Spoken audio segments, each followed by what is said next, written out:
সত্যিকার অর্থে ব্রাজিলের এরকম সাদামাটা ফর্ম এর জন্য দায়ী সিবিএফ। তারা দরিবাল জুনিয়রের ফাঁকা আওয়াজ বিশ্বাস করেছে, তার মিষ্টি কথায় মন ভুলিয়ে তার উপর আস্থা রেখেছে। দরিবাল গত বছরের এক সংবাদ সম্মেলনে বলেছিলেন ব্রাজিল 2026 বিশ্বকাপ জিতবে। তার এই কথায় আস্থা রাখে ব্রাজিল ফুটবল ফেডারেশন।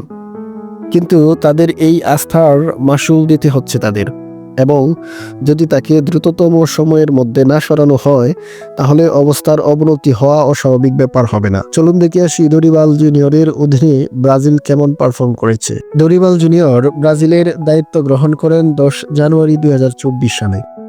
এই সময়ে তিনি ডাগআউট সামলেছেন 16টি ম্যাচে। উক্ত ম্যাচ থেকে জয় নিয়ে ফিরেছেন 7টিতেই এবং পরাজয় বরণ করেছেন 3টিতে। এছাড়া ফলাফল নির্ধারণ করা হয়নি 6টি ম্যাচের, অর্থাৎ 6টি ম্যাচ ড্র হয়েছে। দরিবাল জুনিয়রের অধীনে ব্রাজিলিয়ানরা গোল করেছে 25টি এবং গোল কনসিড করেছে 18টি, যেখানে ক্লিন শিটের সংখ্যা মাত্র 3টি। এ পরিসংখ্যান চ্যাম্পিয়ন হতে চাওয়া দলের জন্য মোটেই ভালো পরিসংখ্যান নয়।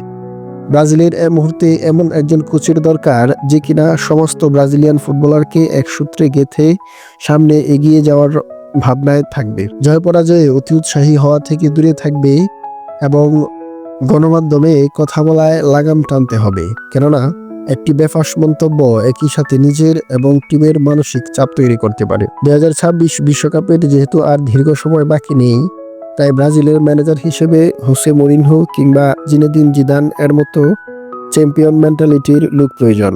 এক্ষেত্রে সবথেকে ভালো হবে ফরাসি বিশ্বকাপ জয়ী তারকা জিনেদিন জিদানের অন্তর্ভুক্তি। জিদান যেহেতু দীর্ঘদিন যাবৎ ফ্রি আছেন, তাই তিনি একেবারে নিজের মতো করে গুছিয়ে নিতে পারবেন। আর জিদান কিরকম মেন্টালিটির লোক সেটা আমরা রিয়াল মাদ্রিদে দায়িত্ব পালন কালেই বুঝেছি। তবে খাটো করে দেখার সুযোগ নেই হোসে মরিনহোকেও। নাম পরিচয়হীন পর্তুগিজ ক্লাব এফসি পর্তুকে চ্যাম্পিয়ন্স লিগ ট্রফি জিতিয়েছেন। পরের ইতিহাস তো আরো বেশি সমৃদ্ধ, সেদিকে না হয় আর মনোযোগ নাই দিলাম। সুপ্রিয় দর্শক, এই মুহূর্তে ব্রাজিলের ডাগআউটে কাকে বেশি দরকার বলে আপনার মনে হয় জানিয়ে দিন কমেন্ট সেকশনে। ফুটবল ভালোবাসুন, উপভোগ করুন সারা সময়। আল্লাহ হাফেজ।